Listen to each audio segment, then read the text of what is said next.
Let's look at how to resize this image. We can go to Image, Image Size, or the shortcut is Command Option I, or on a PC, Control Option I. You can leave it resample unchecked, so the inches is going to change your width and height. You can see it went down from 56. Or if you resample and do 300, it's going to try to keep that same width and height. If you wanted to change the canvas size, there are a few ways you can do that. You can go to Image, Canvas Size, which is Command Option C, or on a PC, Control Option C. And this is going to crop your image. So if you have it as just a background or a non-vector object, I'll show you what that means here in a second. And you know the dimensions or the ratio that you want to have. Let's say 3000 by 2000. This is going to crop the image, and you can choose how that's cropping the image, what you wanted to keep that's important of the image.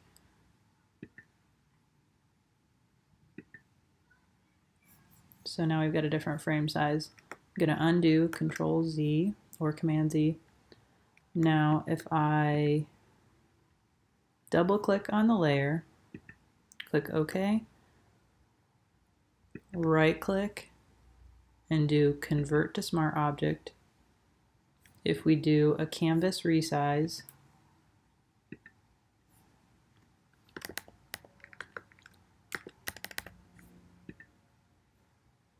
it's telling us it's still going to clip, but if I do a transform, if you go to Edit, Transform, or Free Transform, you can see that my image is still, I can still compose it.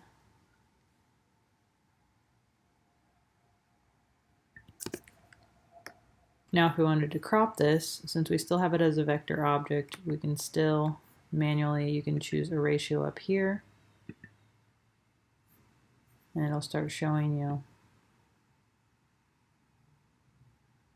what that ratio looks like with your image. And if you want to flip to portrait or landscape, you can do a swap here or type in the numbers. And you can scale it by clicking on a corner or a side, and it's going to retain the ratio. So I'm going to just grab, drag, and hold. You don't even have to push the shift key if you have a ratio. And you can hit enter for that to select.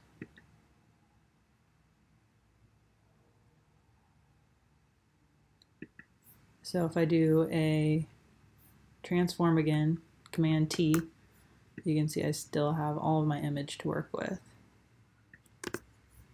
Whereas if I flatten this by right clicking, rasterize layer, if I do a crop now, I'm going to hit if you go to your arrows and back to C, crop. If I crop it and do a Command T, now you can see all the image that I have left is what's been cropped.